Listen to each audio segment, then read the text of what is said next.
Hello friends, welcome to LTX classes. So friends, let us start the discussion. Before that there was a small announcement. మన యొక్క flagship UPSC infinity course ఇప్పుడు మీకు live plus recorded classes available ఉంటాయి. So దీంట్లో మనకి GS prelims plus mains cover అవుతుంది, NCERT foundation, current affairs, CSAT, prelims test series, mains answer writing ఇవన్నీ కూడా కవర్ అవుతాయండి మనకి. సో దీని యొక్క ఫీ మనం ఛార్జ్ చేసేటువంటిది 60,000 రూపీస్. సో దీన్ని మీరు ఈఎంఐ 5,000 పర్ మంత్గా కూడా మీరు పే చేసుకోవచ్చు. ఇది మీకు లైఫ్ టైం వ్యాలిడిటీ తోటి వస్తుంది. ఇక్కడ స్క్రీన్ మీద కనిపించే నెంబర్కి మీరు కాల్ చేస్తే మీకు ఏ విధమైన డౌట్స్ ఉన్నా కూడా మీరు క్లారిఫై చేసుకోవచ్చు. అండ్ అలాగే మన యొక్క యాప్ ఎల్టీఎక్స్ క్లాసెస్ని సో మీరు డౌన్లోడ్ కూడా చేసుకోండి. Yes friends, that's it. Let's start the discussion. Hello friends, welcome to LTX classes and welcome to 10th May Daily Hindu News Analysis. ఈ వీడియోలో మనము 10th May హిందూ న్యూస్ పేపర్లో పబ్లిష్ అయిన important ఆర్టికల్స్ని discuss చేద్దామండి. Let us start the discussion. Friends, before that మనకి ఈ క్లాస్కి సంబంధించినటువంటి పీడిఎఫ్ మీకు మన యొక్క LTX IAS టెలిగ్రామ్ ఛానల్లో అవైలబుల్గా ఉంటుంది. అక్కడి నుంచి మీరు డౌన్లోడ్ కూడా చేసుకోవచ్చు. And similarly, there was a small announcement. Integrated test series plus mentorship for UPSC అనేటువంటిది లాంచ్ చేయబడడం జరిగింది. ఇది ఎక్స్క్లూజివ్లీ ఫర్ సీనియర్ ఆస్పిరెంట్స్, అంటే ఎవరైతే కోచింగ్ ఆల్రెడీ కంప్లీట్ చేసేసుకుని నెక్స్ట్ సెట్ ఆఫ్ ప్రిపరేషన్లో ఉంటారో అలాంటి వాళ్ళ గురించి మనకి ఈ కోర్స్ అనేటువంటిది డిజైన్ చేయబడడం జరిగింది. ఇక్కడ మీకు prelims test series, mains answer writing, mains test series and personal mentorship by Suresh sir మీకు ప్రొవైడ్ చేయబడడం జరుగుతుంది. దీనికి మనం ఛార్జ్ చేసేటువంటి ఫీ వచ్చేసి 50,000 రూపీస్, ఈఎంఐ 5,000 రూపీస్ పర్ మంత్గా కూడా మీరు పే చేసుకోవచ్చు. లైఫ్ టైం వ్యాలిడిటీ తోటి వస్తుంది. ఇక్కడ స్క్రీన్ మీద కనిపించే నెంబర్కి మీరు కాల్ చేస్తే మీకు ఏ విధమైన డౌట్స్ ఉన్నా మీరు క్లారిఫై చేసుకోవచ్చు అండి. Similarly for UPSC infinity, this is exclusively for beginners. ఇప్పుడే మీ ప్రిపరేషన్ స్టార్ట్ చేసాము అనుకున్నటువంటి వాళ్ళకి ఇక్కడ మీకు లైవ్ ప్లస్ రికార్డెడ్ క్లాసెస్ వస్తాయి. GS prelims plus mains, NCERT foundation, current affairs, CSAT, prelims test series, mains answer writing అన్నీ కవర్ అవుతాయి. 60,000 rupees is the fee that we're charging and 5,000 rupees per మంత్గా కూడా మనం ఈఎంఐ పే చేసుకోవచ్చు.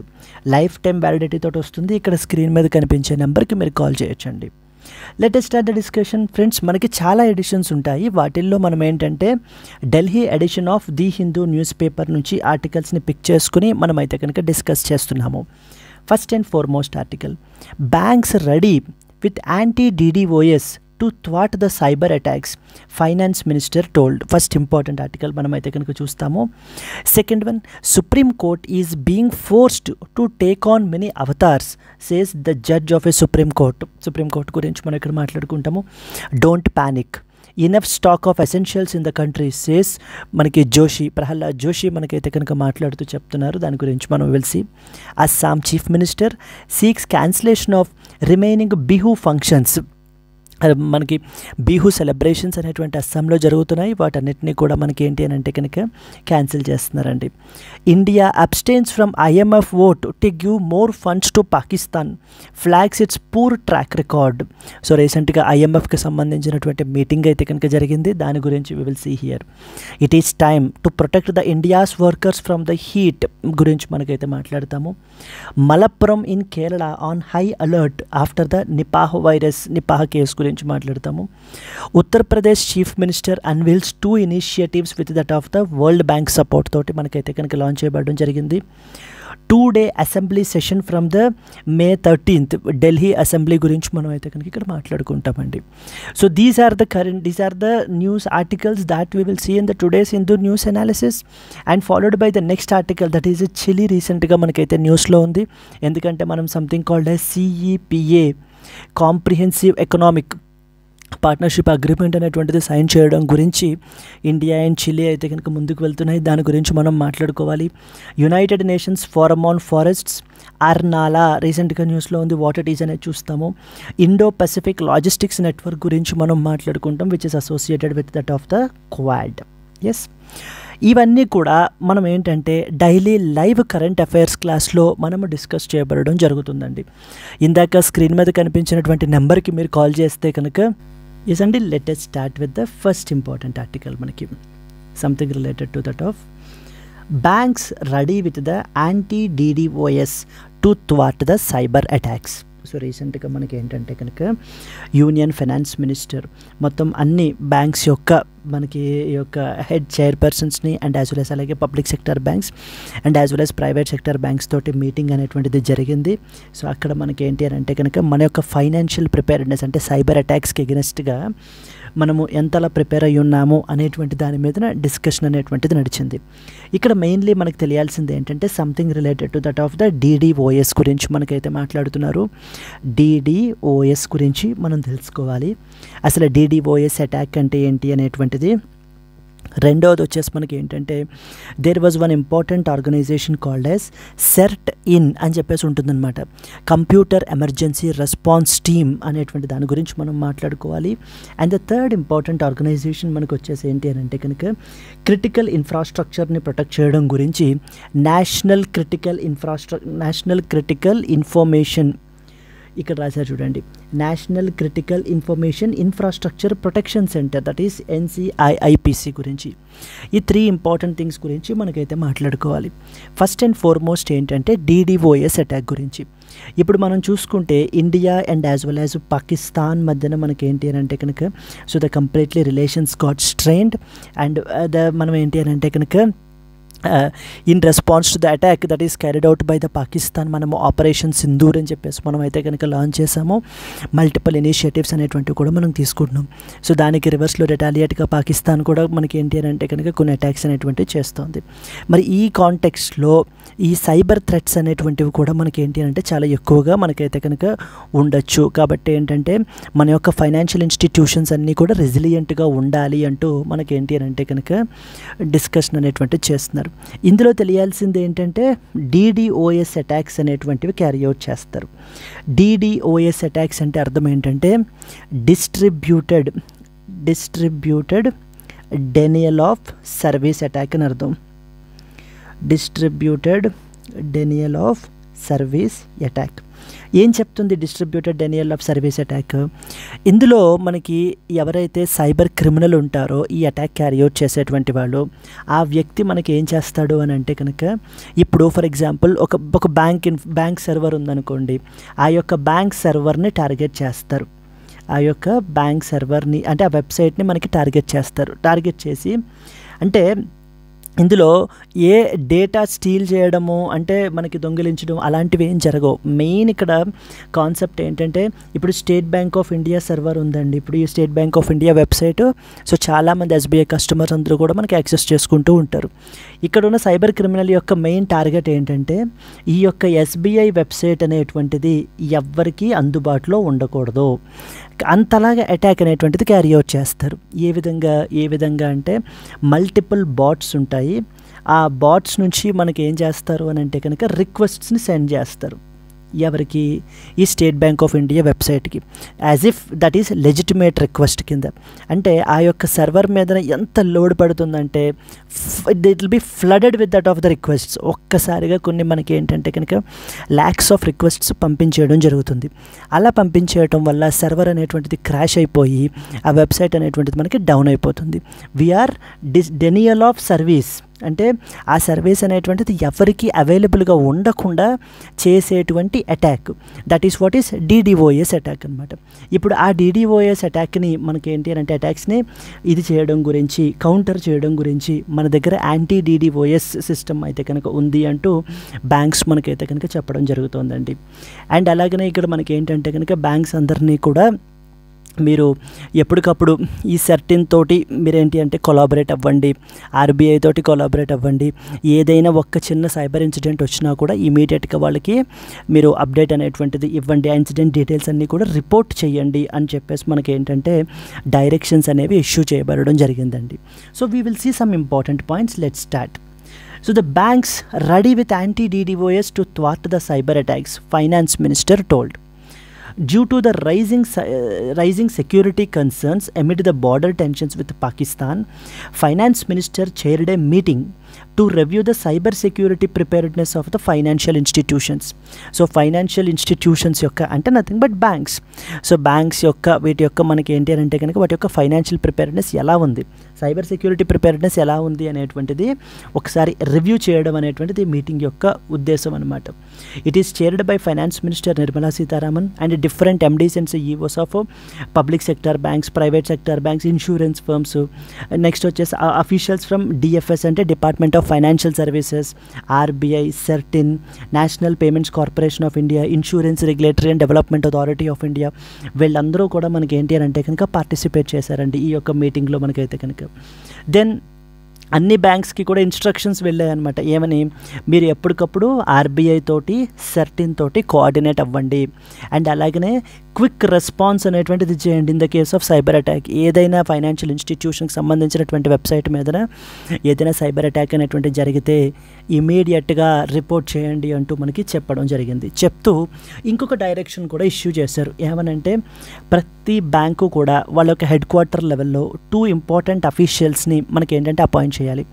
ఒక వ్యక్తి cyber incidents అవి కూడా రిపోర్ట్ చేయడం గురించి, రెండవ వ్యక్తి ఏటీఎంస్ అంటే ఏటీఎం ఫంక్షనింగ్ కానీ, క్యాష్ అవైలబిలిటీ కానీ, అన్ని చోట్ల కూడా ఏటీఎంస్ అవి కూడా అవైలబుల్గా ఉండే విధంగా, అక్కడ క్యాష్ అది అవైలబుల్గా ఉండే విధంగా చూసుకునేటువంటి రెస్పాన్సిబిలిటీ మనం ఏంటంటే ఇంకొక వ్యక్తికి మనం ఏంటి అని అంటే కనుక కన్ఫర్ చేస్తామని చెప్పారండి. Okay, all incidents are to be reported to certain relevant agencies and DFS on a real time basis. ఎప్పటికప్పుడు అంటే ఇన్సిడెంట్ జరిగిన తర్వాత ఎప్పటికో కాకుండా ఇమీడియట్గానే రిపోర్ట్ చేయాలి. సో దట్ మనం ఏంటంటే ఇమీడియట్గా మెజర్స్ అనేటువంటివి తీసుకోవచ్చు కాబట్టి. Now here we're expected to know some important points with respect to మనకి ఏంటంటే కనుక ఫస్ట్ అండ్ ఫార్మోస్ట్ ఏం తెలియాలి, సెర్టిన్ గురించి తెలియాలి. సెర్ట్ ఇన్ అంటారు. సెర్టిన్ అంటే అర్థం ఏంటి, కంప్యూటర్ ఎమర్జెన్సీ రెస్పాన్స్ టీమ్ అని అర్థం. రెస్పాన్స్ టీమ్ మన కంట్రీలో సైబర్ ఇన్సిడెంట్స్కి సంబంధించి హ్యాండిల్ చేయడం గురించి, అంటే ఏదైనా సైబర్ అటాక్ అది జరిగినప్పుడు కానీ లేకపోతే అలాంటి ఇన్సిడెంట్స్ అన్నీ హ్యాండిల్ చేయడంలో నోడల్ ఏజెన్సీయే మనకి సెర్టిన్ అనేటువంటి organisation. It is the national nodal agency for handling the cyber security incidents. వీళ్ళు they are part of the ministry of electronics and as well as information technology. This is a second important point మనకు తెలియాలి. మొదటిది ఏంటి, మన కంట్రీలో cyber security incidents అవి ఏమైనా జరుగుతున్నప్పుడు లేకపోతే వాటిని ప్రివెంట్ చేసేటువంటి ఫంక్షన్స్ అన్నీ కూడా మనకి ఎవరు తీసుకుంటారు, సెర్టిన్ తీసుకుంటుంది. అంటే వీళ్ళు అనాలిసిస్ అది చేయడము, ఇన్కమింగ్ ట్రాఫిక్ అంతటిని అనాలిసిస్ చేయడము, లేకపోతే ఎప్పటికప్పుడు అలర్ట్స్ పంపించడము, ఇలాంటివన్నీ కూడా గైడ్ లైన్స్ ఇష్యూ చేయడము, అడ్వైజరీస్ ఇష్యూ చేయడము, ఇవన్నీ కూడా చేస్తారనమాట వీళ్ళు మనకి. అండ్ వీళ్ళు ministry of electronics and IT అండర్లో మనకైతే కనుక వస్తారు. ఇక్కడ మనకి మార్చేసి ఇక్కడ ఏమడుగుతారు అని అంటే కనుక ఇట్ ఈస్ లైక్ వీళ్ళు ministry of science and technology అండర్లోకి వస్తారు అని, లేకపోతే మినిస్ట్రీ ఆఫ్ హోమ్ అఫైర్స్ అండర్లోకి వస్తారని ఇలాంటి స్టేట్మెంట్స్ ఇస్తూ ఉంటారు. You need to be very clear, CERT-In is part of ministry of electronics and as well as IT. వీళ్ళు ఏమేం చేస్తారు, cyber incident relation collection, next వచ్చేసి ఆ ఇన్సిడెంట్ని అనాలిసిస్, ఎప్పటికప్పుడు టైం టు టైం అలర్ట్స్ పంపించడము, and coordinate with the state organisations and అలాగనే ఈ పబ్లిక్ సెక్టర్ బ్యాంక్స్ వీళ్ళందరితోటి కోఆర్డినేట్ అవ్వడము, guide lines and advisories issue చేయడము, ఇవన్నీ కూడా మనకి చేస్తారండి. వీళ్ళు 2004 నుంచి మనకైతే కనుక ఆపరేషన్లో ఉన్నారనమాట వీళ్ళు, which is under the IT amendment act 2008. Next important body critical ఇన్ఫ్రాస్ట్రక్చర్ని ప్రొటెక్ట్ చేయడం గురించి, అంటే క్రిటికల్ ఇన్ఫర్మేషన్ ఇన్ఫ్రాస్ట్రక్చర్ని ప్రొటెక్ట్ చేయడం గురించి వర్క్ చేస్తున్నటువంటి నోడల్ ఏజెన్సీ ఈ యొక్క NCIIPC మనకి. ఇది 2014లో దీనిని అయితే మనకి క్రియేట్ చేశారు. Yes, unauthorized access and disruption of the critical information ఇన్ఫ్రాస్ట్రక్చర్ని, ఫర్ ఎగ్జాంపుల్ టెలికమ్యూనికేషన్కి సంబంధించి కానీ, ఇలా మన కంట్రీలో ఏంటంటే కొన్ని క్రిటికల్ ఇన్ఫర్మేషన్ ఇన్ఫ్రాస్ట్రక్చర్ అంటారు, అలాంటి వాటిని ప్రొటెక్ట్ చేసేటువంటి రెస్పాన్సిబిలిటీ మనకి ఏంటంటే కనుక ఈ యొక్క NPIIC చూసుకుంటుంది. అండ్ క్రిటికల్ సెక్టార్స్కి, ఫర్ ఎగ్జాంపుల్ స్పేస్ కానీ, డిఫెన్స్ కానీ, లేకపోతే న్యూక్లియర్ ఎనర్జీ, అటామిక్ ఎనర్జీ, ఇలాంటి కొన్ని క్రిటికల్ సెక్టార్స్ ఉంటాయి కదా, అలాంటి సెక్టార్స్కి సంబంధించినటువంటి ఇన్ఫ్రాస్ట్రక్చర్ని ప్రొటెక్ట్ చేసుకునేటువంటిది. సో దాన్ని అలాగే వీళ్ళు ఎర్లీ వార్నింగ్స్ అది ఇష్యూ చేయడము అండ్ క్రిటికల్ సెక్టార్స్కి డైరెక్షన్స్ అవి కూడా ఇష్యూ చేయడము అనేటువంటి రెస్పాన్సిబిలిటీ మనకి యొక్క NPIIC వాళ్ళు తీసుకుంటారండి. దెన్ మూడోది ఏం తెలుసుకోవాలనుకున్నాము, distributed denial of service attack అంటే ఏంటి. It is a cyber crime to overwhelm a server or a network with internet traffic. ఒక్కసారి ఫ్లడ్ ఆఫ్ రిక్వెస్ట్స్ని పంపించేస్తారు మనకి. అంటే డిఫరెంట్ బాట్స్ని ఉపయోగించి, లేకపోతే ఐఓటీ డివైజెస్ అంటారు, ఇంటర్నెట్ ఆఫ్ థింగ్స్, ఐఓటీ డివైజెస్ని కానీ వీటిల్ని కానీ ఉపయోగించి మనకి ఏం చేస్తారంటే మల్టిపుల్ రిక్వెస్ట్స్ ఒకేసారి సెండ్ చేసి ఆ యొక్క సర్వర్ అనేటువంటిది క్రాష్ అయిపోయేలాగా చేసేయడమే ఈ DDoS అటాక్ యొక్క ముఖ్య ఉద్దేశం. అదే చూడండి, to disrupt the access to services, not to breach the security. Basically అందులో ఉన్న డేటా అనేది చేయడం కానీ అవి ఏవి చేయరు మనకి. So they will use multiple compromised systems like including IoT devices. అంటే ఈ యొక్క టాస్క్ని అచీవ్ చేయడం గురించి మల్టిపుల్ ఐఓటీ డివైజెస్ని వాటిని ఉపయోగించుకుని మనకైతే ఈ అటాక్ అనేది క్యారీ అవుట్ చేయబడడం జరుగుతుందండి. Clear? Discuss the role of institutional mechanisms like CERT-In, NCIIPC in strengthening the India's cyber security framework, especially in the context of banking sector సంబంధించి మనకి ఏంటి అని అంటే కనుక. Now moving forward further, if you see this question, with reference to distributed denial of service attacks, consider the following statements. మొదటి చూడండి, a DDoS attack attempts to steal the user data by breaching the system firewalls. Okay. Number 2, it involves overwhelming a server or a network with a flood of traffic. Number 3, compromised devices such as IoT gadgets are often used in the DDoS attacks. Which of the above statements is or are correct? మొదటిది చూస్తే, it attempts to steal the user data by breaching the system firewalls. This is wrong statement అండి. Because ఎందుకంటే so generally DDoS attack యొక్క ముఖ్య ఉద్దేశం డేటాని, user డేటాని steel చేయడం అనేటువంటిది కాన్సెప్ట్ కాదు. ఆ యొక్క యాక్సెస్ని మనం ఏంటంటే డిస్రప్ట్ చేయాలి అనేటువంటిదే కాన్సెప్ట్ ఇక్కడ. రెండవది, it involves overwhelming A server on a network with a flood of traffic. Absolutely correct. Third one, compromised devices such as IoT gadgets are often used in the DDoS attacks. Correct. ఈ DDoS అటాక్స్ని carry out చేయడానికి మనకి compromised డివైజెస్ని మనకైతే కనుక use చేస్తారు. So therefore 2 and 3 only is the answer అండి మనకి. Moving forward, DDoS attacks do not aim to breach the security or steal the data, but rather to disrupt the access to services. The attack will flood the servers with that of the traffic. It uses compromised systems including IoT devices. Next important question. Consider the following statements. I mean to say, CERT-In is a functional organization under which of the following ministries? Ministry of Defense, Ministry of Electronics and Information Technology, Ministry of Home Affairs, and as well as Ministry of Science and as well as Technology. ఇదే విధంగా అడుగుతారండి. The answer వచ్చేసి మనకి ఏంటంటే కనుక ministry of electronics and information technology అండర్లో మనకైతే కనుక ఈ యొక్క CERT-In అనేటువంటి బాడీ మనకి వర్క్ చేస్తుంది. This is what is the second important thing that you have to expected to no. Let us move to the next article. Supreme Court is being forced to take on many avatars, says the judge. So మనకి ఏంటి అని అంటే one of the supreme court judges మనకైతే కనుక మాట్లాడుతూ supreme court is forced to take on many avatars. Because ఎందుకంటే ఈ రోజున మనం చూసుకుంటే సుప్రీం కోర్ట్ అనేటువంటిది it is the highest court of appeal. మనకి the final court of appeal, rather than you can say it is the final court of appeal. And అలాగే it is a constitutional court as well. The main responsibility ఏంటండి supreme కోర్టుది? It is a constitutional court. అంటే కాన్స్టిట్యూషన్ని protect చేయడం, constitution provide చేసినటువంటి రైట్స్ని protect చేయడం, ఆ రెస్పాన్సిబిలిటీ యొక్క సుప్రీంకోర్టుది. కానీ ఈ సుప్రీంకోర్టున ఈ రోజున మల్టిపుల్ అవతార్స్కి, అంటే బేసికల్లీ ప్రతి వాళ్ళు కూడా చిన్న అవసరాలకు కూడా మనకి ఏంటంటే వేరే కోర్ట్స్ని అప్రోచ్ అవ్వకుండా అందరూ సుప్రీంకోర్టు మీదే పడిపోతున్నారు. ఫర్ ఎగ్జాంపుల్, ఎవరికైనా కూడా ఒక బెయిల్ కావాలంటే సుప్రీంకోర్టుకే, ఏదైనా ఒక ఫ్యామిలీ డిస్ప్యూట్ ఉంటే సుప్రీంకోర్టుకే. సో అందరూ లోయర్ లెవెల్లో చిన్న అడ్జర్న్మెంట్లు అవి చేసినా కూడా దానిని మనకి ఏంటి అని అంటే కనుక సుప్రీంకోర్టులో మనకి ఛాలెంజ్ చేసేస్తున్నారు. దీని మూలాన ఖచ్చితంగా సుప్రీంకోర్టు చూడాల్సినటువంటి కేసెస్ ఏమైపోతున్నాయి? ఇగ్నోర్ అయిపోతున్నాయి. అంటే అవి చూడలేకపోతుంది. అన్నెసెసరీ కేసెస్ అంటే కింద వాళ్ళు కూడా చూడొచ్చు, లోయర్ కోర్ట్స్ కూడా చూడవచ్చు. అలాంటి కేసెస్ తోటి సో ఫ్లడింగ్ అనేటువంటిది అయిపోతుంది. దాని యొక్క మెయిన్ రెస్పాన్సిబిలిటీ అయిన కాన్స్టిట్యూషనల్ కోర్ట్ని విడిచిపెట్టేస్తోంది అంటూ సుప్రీంకోర్టు యొక్క జడ్జి మనకి ఏంటంటే కనుక ఈ యొక్క సిచ్యువేషన్ మీద ఒక స్టేట్మెంట్ అయితే కనుక ఇచ్చారు. Supreme Court is being forced to take on many avatars because ఎందుకంటే ప్రతి లోయర్ కోర్టులోనూ హైకోర్టుకు వెళ్ళడం, హైకోర్టుకు వెళ్ళిన తర్వాత ఇంక ఇమీడియట్లీ ఇంక ప్రతి వాడు కూడా సుప్రీంకోర్టుకు వచ్చేయడమే ఇంకా. ఎందుకంటే జనరల్లీ ఏదైనా ఒక కేసుకి 2 పార్టీస్ ఉంటారు, అంతే కదా.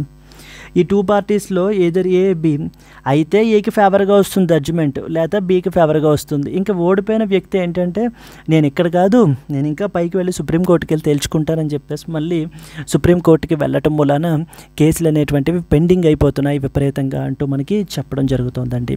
So basically what they meant to say is lower level కోర్ట్స్లో మీకు రెమెడీస్ అనేటువంటివి మీకు ఫుల్ఫిల్ అయినప్పుడు వచ్చినప్పుడు so you need to be clear your cases there itself rather than everybody approaching the supreme court అంటూ మనకైతే కనుక చెప్తున్నారండి.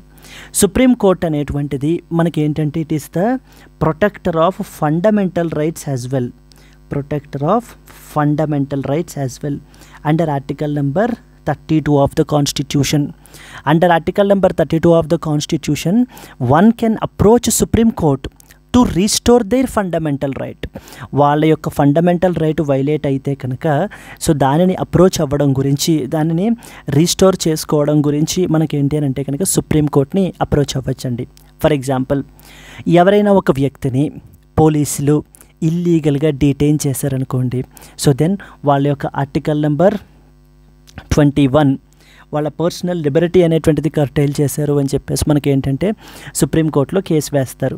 Under article number 32 writ petition అనేటువంటిది ఫైల్ చేయబడడం జరుగుతుంది.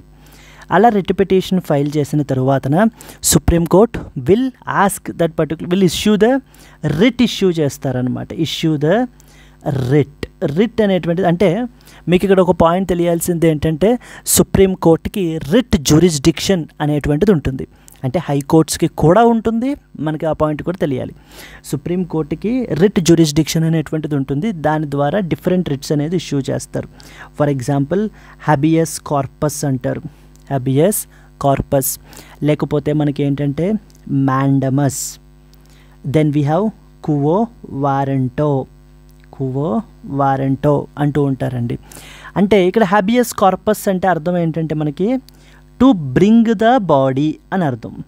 బ్రింగ్ ద బాడీ అంటే ఇప్పుడు ఎవరైనా ఒక వ్యక్తిని డిటైన్ చేసినప్పుడు సుప్రీంకోర్టు మనకి ఏం చెప్తుంది, ఈ యొక్క హబియస్ కార్పస్ రిట్ ఇష్యూ చేసినప్పుడు అర్థం ఏంటంటే ఆ యొక్క ఎవరైతే డిటైన్ చేశారో ఇల్లీగల్గా ఆ వ్యక్తికి ఇష్యూ చేయడం అనమాట, డైరెక్షన్ ఇష్యూ చేయడం. ఏమని యూ బ్రింగ్ ద బాడీ అంటే ఎవరినైతే నువ్వు ఇల్లీగల్గా డిటైన్ చేసావో ఆ వ్యక్తిని తీసుకురా, నేను చెప్తాను ఈ డిటెన్షన్ అనేటువంటిది లీగలా కాదా అని చెప్పి ఇష్యూ చేసేటువంటి రిట్టే మనకి హబియస్ కార్పస్ అని అర్థం అనమాట. మనకి ఇంకొకటి ఉంటుంది, దట్ ఈజ్ అ మ్యాండమస్.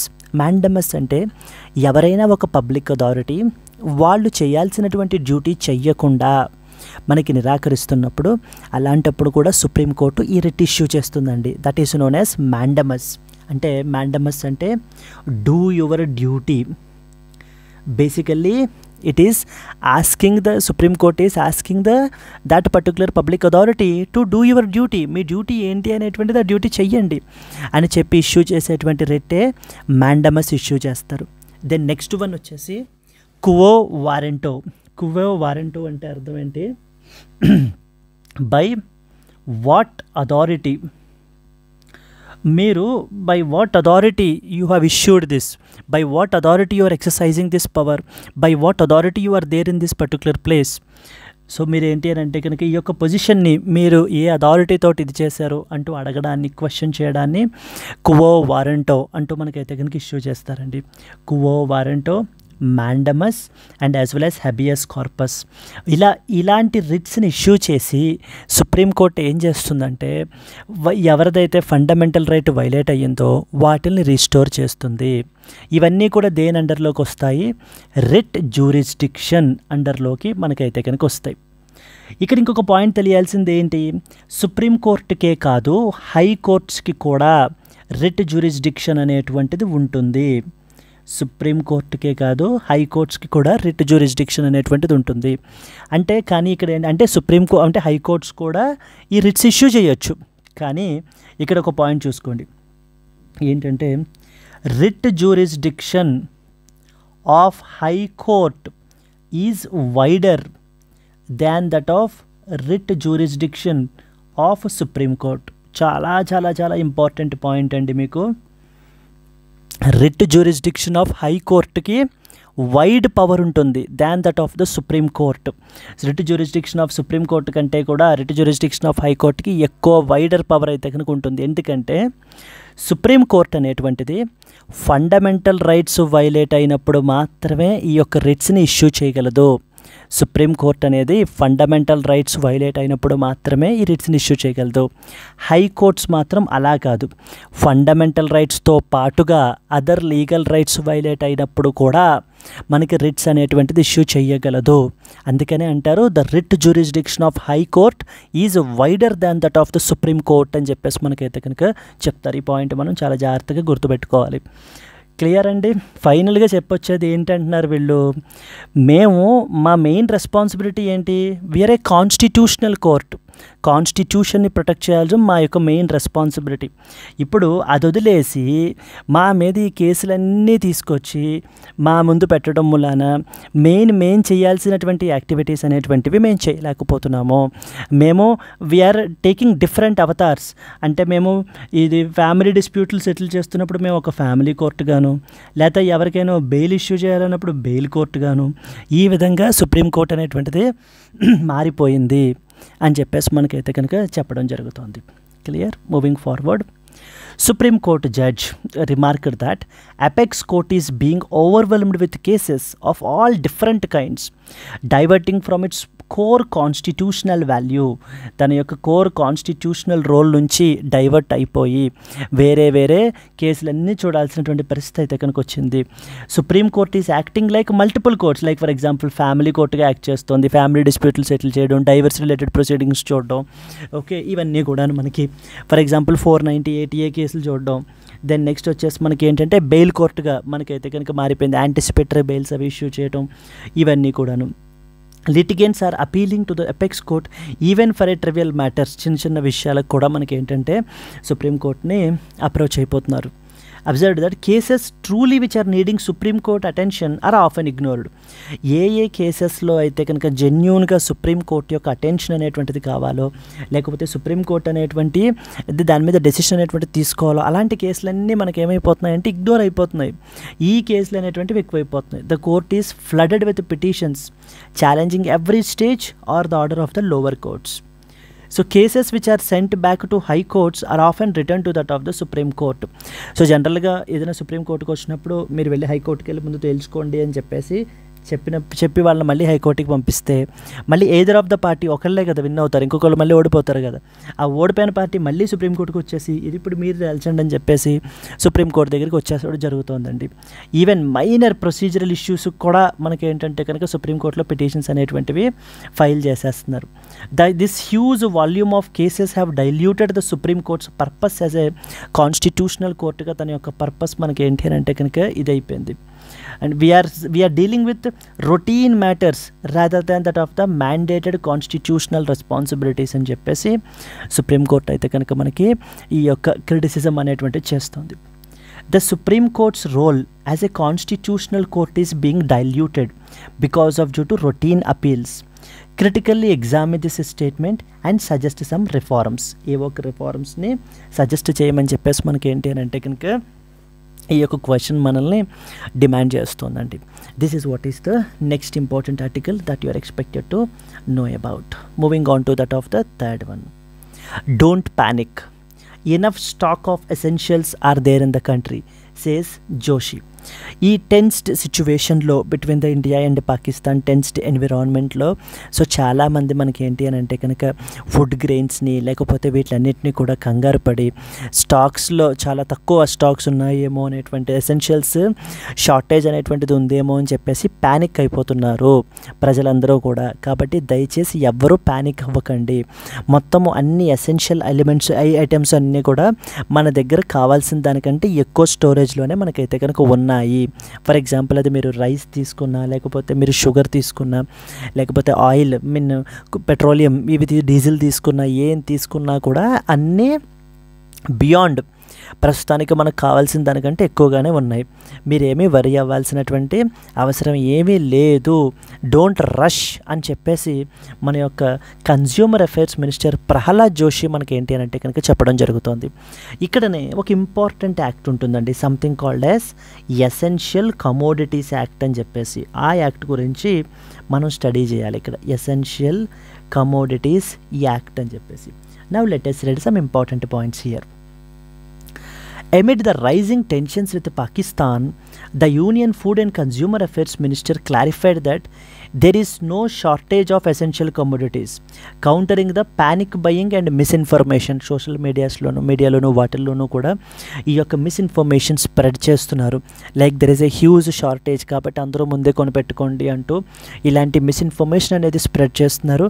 దాని వలన ప్రజలందరూ కూడా ప్యానిక్ బయింగ్ అనేటువంటి చేస్తున్నారు. ఓకే, దయచేసి ఎవరూ కూడా ఎటువంటి వరి అవ్వాల్సిన అవసరం ఏమీ లేదు. మనకి సఫిషియంట్ రిజర్వ్స్ అయితే కనుక ఉన్నాయి ప్రతి ఎసెన్షియల్ అన్నిటిలోనూ కూడా అని చెప్పేసి మనకి చెప్పడం జరుగుతుంది. So the Prahlad Joshi reassured the citizens of adequate food grain stocks మన దగ్గర ఉన్నాయి. Like for example rice, wheat, chana, masoor, moong ఇవన్నీ కూడా సఫిషియంట్ సప్లైలోనే ఉన్నాయి. వీటి యొక్క షార్టేజ్ ఏమీ లేదు. Citizens are therefore advised please don't panic అని చెప్పేసి మనకి చెప్పడం జరుగుతుంది. అండ్ అలాగనే ట్రేడర్స్ అండ్ బిజినెస్లు ఎవరో కూడా they were warned against stock piling. అంటే జనరల్గా మనకి వీళ్ళు ఏం చేస్తూ ఉంటారంటే వాళ్ళ దగ్గర ఉండేటువంటి గూడ్స్ అన్నిటినీ కూడా స్టాక్ పైల్ చేసేస్తూ ఉంటారు, అంటే దాచేస్తూ ఉంటారు. దాచేసి రేపటి రోజున సివియర్గా షార్టేజ్ వచ్చేసినప్పుడు వాటి ప్రైజెస్ ఏమైపోతాయి, విపరీతంగా పెరిగిపోతాయి కదా. అప్పుడు మార్కెట్లోకి వాళ్ళు రిలీజ్ చేస్తే ఇంకా ఎక్కువ ప్రాఫిట్స్ తెచ్చుకోవచ్చు అనేటువంటి ఉద్దేశంతో కొంతమంది బిజినెస్లు ట్రేడర్స్ ఏం చేస్తూ ఉంటారంటే వీటిని స్టాక్ పైల్ చేయడము లేకపోతే హోర్డింగ్ చేయడము ఇలాంటివి చేస్తూ ఉంటారు. కాబట్టి they were warned seriously not to do those type of యాక్టివిటీస్లోకి ఇది ఇవ్వకండి అంటూ మనకైతే చెప్తున్నారు. అండ్ అలాగే ఒకవేళ ఎవరైనా ఇలాంటి ప్రాక్టీసెస్ చేస్తే కనుక they will be prosecuted under the essential commodities act 1955 అని చెప్పేసి ఒక చట్టం ఉంది మన కంట్రీలో. ఆ యొక్క చట్టం అండర్లో వాళ్ళని ఏంటి అంటే కనుక ప్రాసిక్యూట్ చేయబడడం జరుగుతుంది అనేది ఇక్కడ మెయిన్ ఆబ్జెక్టివ్ అనమాట. మనకి ఇక్కడ డిఫరెంట్ స్టాక్ లెవెల్స్, రైస్ కానివ్వండి, వీట్, ఎడిబుల్ ఆయిల్స్ ఉన్నటి దానికంటే కూడా సఫిషియెంట్గానే ఉంది షుగర్ ఐటమ్స్ అంటూ మనకి ఏంటి అని అంటే కనుక చెప్పబడడం జరుగుతుంది. And we also have ample stocks of petrol, diesel and LPG as well. Oil companies like for example IOCL, BPCL, HPCL వీళ్ళందరూ కూడా ఏంటంటే కనుక స్మూత్ ఆపరేషన్స్ అయితే కనుక జరుగుతున్నాయి. అండ్ నో షార్టేజ్ అయితే కనుక ఏమీ లేదు. ఫ్యూయల్ విషయానికి వస్తే కూడా ఫ్యూయల్ అవైలబిలిటీ కూడా బాగానే ఉంది అంటూ మనకి ఏంటంటే ప్రజలకి ఒక ఎష్యూరెన్స్ ఇస్తున్నారండి వీళ్ళు. మరి ఇక్కడ ఏం తెలియాలి ఎగ్జామ్ పర్స్పెక్టివ్లో? ఎసెన్షియల్ కమోడిటీస్ యాక్ట్ గురించి మనకు తెలియాలి కదా. ఎసెన్షియల్ కమోడిటీస్ యాక్ట్ అనేటువంటిది మనకి ఈ 1950s కూడా సివియర్ ఫుడ్ స్కేర్సిటీ వచ్చేసినప్పుడు మనకి ఏంటంటే కనుక ఈ హోర్డింగ్ అండ్ బ్లాక్ మార్కెటింగ్ని కౌంటర్ చేయడం గురించి ఎనెక్ట్ చేసినటువంటి చట్టమే ఈ ఎసెన్షియల్ కమోడిటీస్ యాక్ట్ అనేటువంటిది. ఈ యాక్ట్లో మనకి ఏంటంటే దీని షెడ్యూల్లో మెన్షన్ చేస్తారు ఏవేవి ఐటమ్స్ విచ్ ఆర్ ఎసెన్షియల్ అని చెప్పేసి. వాటికి సంబంధించినటువంటి డైరెక్షన్స్ అన్నీ కూడా సెంట్రల్ గవర్నమెంట్ ఎప్పటికప్పుడు నోటిఫై చేస్తుందన్నమాట. Any item as essential in public interest in consultation with that of the stores. అప్పుడు ఏంటంటే ఏవైతే ఎసెన్షియల్ అని చెప్పేసి మనకి చెప్తారో ఆ యొక్క ఐటమ్స్కి సంబంధించి లిమిట్స్ పెడతారు. లైక్ ఎంత మనకి స్టాక్స్ అనేటువంటివి ఇంకా అంతకు మించి ఎవరి దగ్గర ఉండకూడదు అనమాట. ఏ ట్రేడర్స్ దగ్గర కానీ బిజినెస్ల దగ్గర కానీ ఆ యొక్క హోర్డింగ్ కానీ బ్లాక్ మార్కెటింగ్ అవి కూడా మనకి చేయకూడదు. States will enforce these limits to prevent that of the hoarding. Government can regulate production, supply and distribution to ensure availability. అంటే గవర్నమెంట్ ఈ యొక్క యాక్ట్ ద్వారా ఏం చేస్తుందంటే ఆ పర్టికులర్ ప్రోడక్ట్ యొక్క, for example rice, so rice యొక్క ఇప్పుడు రైస్ షార్టేజ్ వచ్చేస్తుంది అనుకోండి, సో ఇలా స్టోర్ అనేటువంటి చేసి ఆర్టిఫిషియల్గా మనకి ఏంటంటే ప్రైస్ హైక్ అనేది క్రియేట్ చేయకుండా ఇన్ఫ్లేషన్ని కౌంటర్ చేసి ప్రజలందరికీ సఫిషియంట్ క్వాంటిటీస్లో మనకి అవైలబుల్గా ఉండే విధంగా చూసుకునేటువంటి చట్టమే ఈ essential commodities act 1955. Very very important regulation మనకి ఇది. Discuss the significance of Essential Commodities Act 1955 in managing the food security and curbing the inflation in times of crisis situation అని చెప్పేసి మనకి ఏంటంటే కనుక ఒక క్వశ్చన్ అడగడం జరుగుతుందండి. That is for these things. Moving on to the next important article. Assam chief minister seeks the cancellation of the remaining Bihu functions. మనకి ఏంటంటే బిహు, మనకి అస్సాంలో different types of Bihu celebrations అనేటువంటివి జరుగుతూ ఉంటాయి. మనకి బిహు మనకి ఏంటంటే రోంగలి బిహు అని, లేకపోతే మనకి ఏంటి అని అంటే బోహగ్ బిహు ఇలా డిఫరెంట్ టైప్స్ ఆఫ్ సెలబ్రేషన్స్ అనేటువంటివి మనకి అస్సాంలో జరుగుతూ ఉంటాయండి. అంటే as part of this new year, start of Assamese new year start అయింది అనేటువంటిదిలో ఇవి మనకి సెలబ్రేట్ చేస్తుంటారు. అయితే ఇప్పుడు రీసెంట్గా మన యొక్క అస్సాం చీఫ్ మినిస్టర్ బిశ్వ శర్మ మనకి ఏంటి అని అంటే కనుక ఈ యొక్క ఆర్గనైజర్స్ అందరినీ కూడా రిక్వెస్ట్ చేశారు, ఏమని ఈ యొక్క రొంగలి బిహు ఆర్ బోహగ్ బిహు ఫంక్షన్స్ అన్నిటినీ కూడా ఇక క్యాన్సిల్ చేసేయండి అని చెప్పేసి మనకి ఏంటి అని అంటే కనుక చెప్పబడడం జరిగింది. అయితే ఎందుకు క్యాన్సిల్ చేసేయమన్నారు అనేటువంటి రీజన్ అయితే కనుక ఇంకా చెప్పలేదు, కానీ but generally because of due to the ongoing India Pakistan conflict situation వల్ల, అంటే కొంత టెన్స్డ్ ఎన్విరాన్మెంట్ వల్ల దేశం మొత్తం ఇంత టెన్షన్గా స్ట్రగుల్ అవుతున్నప్పుడు మనం ఏంటంటే కనుక ఇలాంటి సెలబ్రేషన్స్ అనేటువంటివి చేయడం అంత కరెక్ట్ కాదు అనేటువంటి ఉద్దేశంలో మేబీ ఇచ్చారేమో అని చెప్పేసి మనకి ఏంటి అంటే కనుక అంటున్నారనమాట. ఇక్కడ మనకి తెలియాల్సింది ఏంటంటే ఈ యొక్క Rongali Bihu and as well as the Bohag Bihu గురించి మనకైతే కనుక తెలియాలి. Assam chief minister Biswa Sarma has requested the organisers to cancel the remaining Rongali Bihu celebrations from that of the May 10th onwards. ఎటువంటి స్పెసిఫిక్ రీజను మనకైతే కనుక చెప్పలేదు. It is linked to the ongoing India and as well as the Pakistan conflict అని చెప్పేసి మనకి అనుకుంటున్నారు. Now Rongali Bihu or బోహగ్ Bihu అనేది one of the prominent of the Assam's 3 Bihu festivals అండి. సో జనరల్గా మనకి ఏంటంటే ఏప్రిల్ మేలో మనకి సెలబ్రేట్ చేస్తారు. It marks the Assamese new year and the beginning of the Hindu solar calendar. మనకి ఈ యొక్క ఫెస్టివల్ వచ్చేసి mid April to mid May వరకు మనకు ఆర్గనైజ్ చేయబడడం జరుగుతుంది. It is both a cultural and an agricultural festival as well. Yes, that is where these things. The term wrong means joy అని అర్థం, generally signifying the festive celebrate. ఇక్కడ మనకి ఏంటంటే కనుక డిఫరెంట్ టైప్స్ ఆఫ్ సెలబ్రేషన్స్ అనేటువంటివి మనకైతే చేస్తూ ఉంటారు. ఇది మన యొక్క కల్చర్ని కూడా షోకేస్ చేసేటువంటిది. ఈ యొక్క Rongali Bihu and as well as Bohag Bihu అని చెప్పేసి రీసెంట్గా మనకైతే కనుక ఉన్నాయి. ఏ స్టేట్కి సంబంధించినటువంటి ఫెస్టివల్స్ ఇవని అడుగుతూ ఉంటారండి. అస్సాంకి సంబంధించినటువంటి ఫెస్టివల్స్ ఇవి. Discuss the cultural significance of Rongali Bihu in Assam and examine how external factors can impact regional festivals and public sentiments can be a potential question. Moving on to that of the next one. Yes, and moving on to the next article.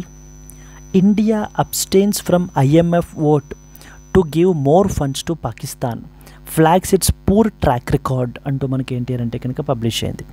ఈ యొక్క article ఏంటంటే రీసెంట్గా ఐఎంఎఫ్కి సంబంధించినటువంటి executive board meeting అనేటువంటిది రీసెంట్గా జరిగింది.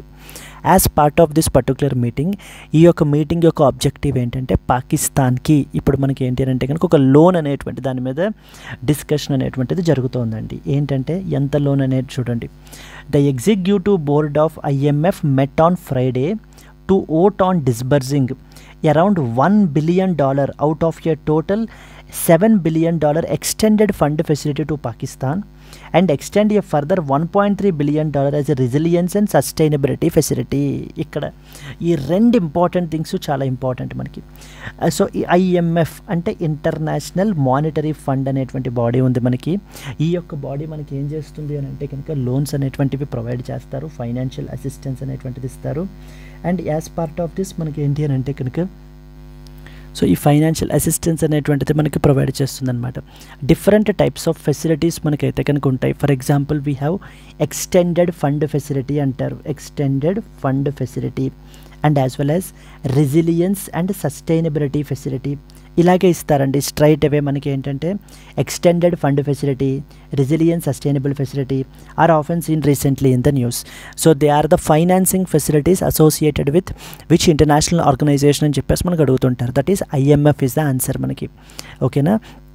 Now as part of this మనకి $1 billion అయితే కనుక IMFకి ప్రొవైడ్ చేయడం గురించి, అండ్ అలాగే రెసిలియన్స్ అండ్ సస్టైనబిలిటీ ఫెసిలిటీ అండర్లో ఇంకొక $1.3 బిలియన్ అనేటువంటిది ప్రొవైడ్ చేయడం గురించి ఈ యొక్క ఓటింగ్ అనేటువంటిది జరిగింది. But India abstained from the voting అనమాట. మనం ఏంటి అని అంటే కనుక ఓట్ అనేటువంటిది వేయలేదు. And we raised severe concerns saying that Pakistan మనకి ఏంటి అని అంటే కనుక అప్పు తీసుకున్నటువంటి డబ్బు అంతటిని కూడా ఉపయోగించి క్రాస్ బార్డర్ టెర్రరిజంని మనకి ఏంటి అని అంటే కనుక స్ప్రెడ్ చేస్తోంది అంటూ మనకి ఏంటంటే మనము మన యొక్క కన్సర్న్స్ అన్నిటినీ కూడా IMF దగ్గర మనమైతే కనుక రైజ్ చేయబడడం అయితే కనుక సో జరిగిందండి. Yes, that is what this article is all about. Mainly IMFకి సంబంధించి డిఫరెంట్ ఫండ్ ఫెసిలిటీస్ ఉంటాయి. ఇప్పుడు ఈ RSF ఉందనుకోండి, రెసిలియన్స్ అండ్ సస్టైనబిలిటీ ఫెసిలిటీ అనేది జనరల్లీ మనకి ఏంటంటే ఈ యొక్క క్లైమేట్ చేంజ్ రిలేటెడ్ ఇంపాక్ట్స్కి సంబంధించి వాటి గురించి కౌంటర్ చేయడం గురించి ప్రొవైడ్ చేస్తున్నటువంటి ఫైనాన్సింగ్ ఫెసిలిటీ అనమాట. RSF అంటారు, రెసిలియన్స్ అండ్ సస్టైనబిలిటీ ఫెసిలిటీ. రెండవది ఏంటి, ఎక్స్టెండెడ్ ఫండ్ ఫెసిలిటీ, EFF అంటారు. This is what is the important article that you're expected to know about. Mainly మనం ఏంటంటే Pakistan has a very poor track record అయితే కనుక ఉంది అంటూ మనం ఏంటి అని అంటే కనుక చెప్పడం జరుగుతుంది. So moving on to that of the next article. Moving to the next one. Malappuram in Kerala on high alert after the Nipah virus. So Nipah case రీసెంట్గా మనకి ఏంటి అని అంటే కనుక మళ్ళీ కేరళలో మనకైతే కనుక ఇది అయ్యాయి. ఈ యొక్క అవుట్ బ్రేక్కి సంబంధించి ఏంటి అని అంటే కనుక సో పీపుల్ అందరికీ కూడా ఒక హై అలర్ట్ అయితే ఇష్యూ చేశారు. అందరూ దయచేసి మాస్క్స్ అవి కూడా ధరించండి అంటూ మనకి ఏంటంటే సో చెప్పబడడం జరిగింది. యాజ్ పార్ట్ ఆఫ్ దిస్ మనకి నిపాహ్ వైరస్ గురించి మనకైతే కనుక తెలియాలండి. సో కమింగ్ ఫార్వర్డ్ మనకి ఏంటంటే a Nipah virus infection has recently been confirmed in the Malappuram district of Kerala, prompting authority to declare 9 wards as containment zones and initiate the strict public health మెజర్స్ని అయితే కనుక తీసుకోవడం అయితే కనుక జరిగిందనమాట. Gatherings were banned, shops were allowed to operate from 8 AM to 6 PM. So madrasas, అంగన్వాడీస్ని మనకి ఏంటి అని అంటే కనుక క్లోజ్ చేసేయడం అయితే కనుక జరిగింది. సో పీపుల్ అందరూ కూడా masks were made mandatory especially in public spaces and tuition సెంటర్స్లోను వాటిల్లోనూ కూడా. అండ్ మోస్ట్ ఇంపార్టెంట్లీ ఇష్యూ చేసిన డైరెక్షన్ ఏంటంటే క్రౌడింగ్ అనేటువంటిది గుంపులుగా ఎక్కడ ఉండకండి. అండ్ అలాగే avoid contact with mainly these things, birds, bats and as well as other animals. Because మనకి ఈ నిపాహ్ అనేటువంటిది జూనోటిక్ వైరస్ అనమాట. ఇది యానిమల్స్ నుంచి పర్టికులర్లీ ఈ యొక్క బ్యాట్స్, బర్డ్స్, పిగ్స్ వీటి నుంచి మనకి ఏంటంటే పీపుల్కి ట్రాన్స్మిట్ అవుతుందండి. ఇది మనకి దాని గురించి మనకి ఏంటంటే సో దయచేసి వీటితోటి కాంటాక్ట్ అనేటువంటిది కంప్లీట్లీ అవాయిడ్ చేయండి అంటూ మనకి డైరెక్షన్ అనేది ఇష్యూ చేయబడడం అయితే జరిగింది. So here you are expected to know about Nipah virus కదా. So first and foremost it is a zoonotic. What is the meaning of zoonotic? Which is spread from animals to humans అనేది ఆ disease మనకి spread అవుతూ ఉంటే కనుక దానిని zoonotic అని చెప్పేసి మనం పిలుస్తాము. It is transmitted from the animals, mainly bats and as well as pigs to that of the హ్యూమన్స్కి మనకైతే కనుక స్ప్రెడ్ అవుతుంది. అండ్ ఈ నిపాహ్ వైరస్ అనేది సో దట్ ఈస్ పారమాక్సివిరిడే అనేటువంటి ఫ్యామిలీకి చెందినటువంటిదండి ఇది.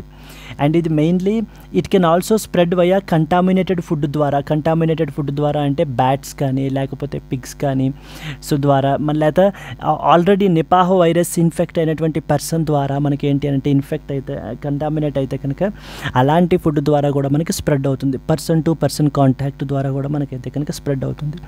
మెయిన్లీ ఇది మనకి ఈ యొక్క వైరస్ అనేటువంటి సిమ్టమ్స్ మీరు చూసుకుంటే కనుక ఫీవర్ గాను, respiratory problems and even it will become very serious as even death in the severe కేసెస్లో మనకైతే కనుక లీడ్ అవుతుందని చెప్పేసి మనకు చెప్తున్నారు.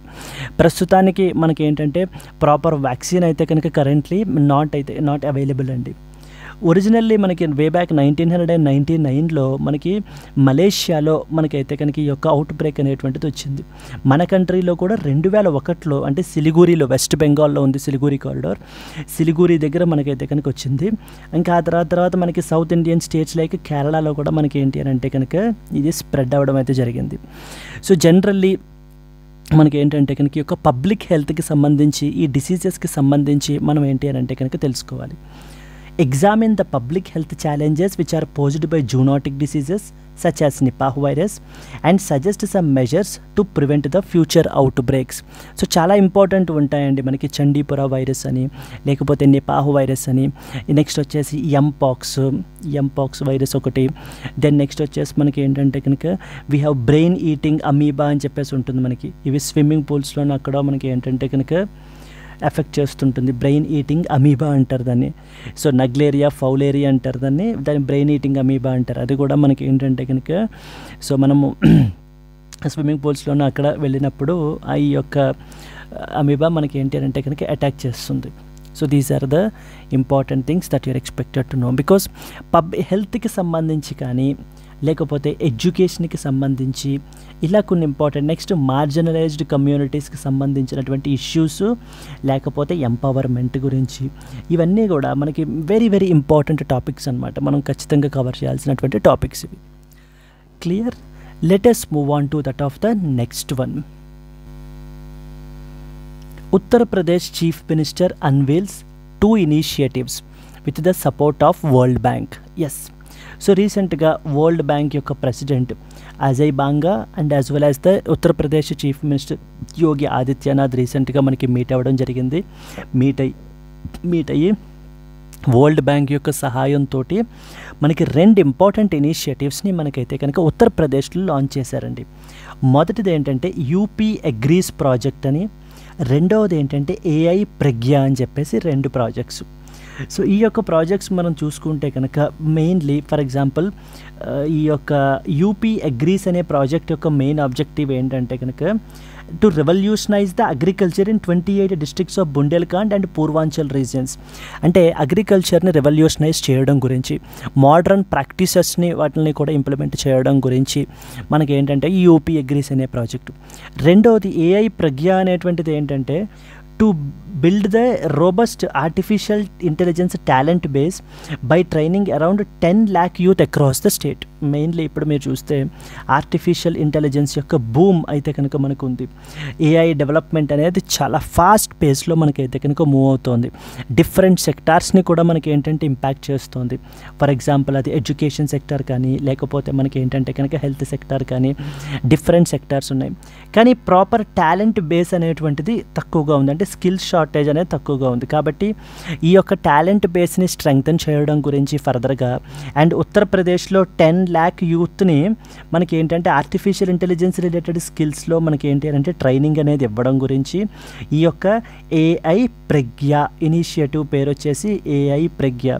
ఒక్కొక్కసారి మనకి ఏమవుతుందంటే స్టేట్ లెవెల్ స్కీమ్స్ కూడా మనకి చాలా ఇంపార్టెంట్ అండి. మనకి జనరల్గా యూపీ అగ్రీస్ అని ఇవ్వరు, కానీ ఏఐ ప్రజ్ఞ మనకైతే ఇస్తారు. ఎందుకంటే ఆ ఏఐ ప్రజ్ఞ చూసినప్పుడు మనకేమైనా అనిపించట్లేదు అది ఉత్తరప్రదేశ్కి సంబంధించింది అని చెప్పేసి, కానీ యూపీ అగ్రీస్ చూస్తే క్లియర్గా కనిపిస్తుంది అది ఉత్తరప్రదేశ్ అగ్రీస్కి సంబంధించినటువంటి ప్రాజెక్ట్ అని చెప్పేసి.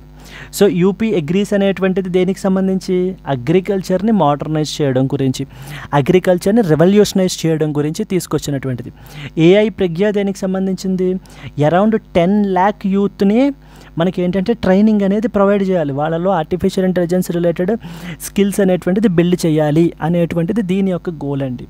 ఈ 2 గోల్స్కి ఎవరు సపోర్ట్ చేస్తున్నారు? వరల్డ్ బ్యాంక్ అనేటువంటిది మనకి సపోర్ట్ చేస్తుంది. అయితే ఇక్కడ ఉత్తరప్రదేశ్లోనే కాదు, మొత్తం మన కంట్రీలో చాలా ఇనిషియేటివ్స్ మనకి వరల్డ్ బ్యాంక్ తీసుకుంటారు, నెక్స్ట్ వచ్చేసి IMF తీసుకుంటారు, ఏషియన్ డెవలప్మెంట్ బ్యాంక్ సపోర్ట్ చేస్తారు. అంటే వాటికి సంబంధించి ఫైనాన్షియల్ అసిస్టెన్స్ అది కూడా మనకి ప్రొవైడ్ చేస్తారు.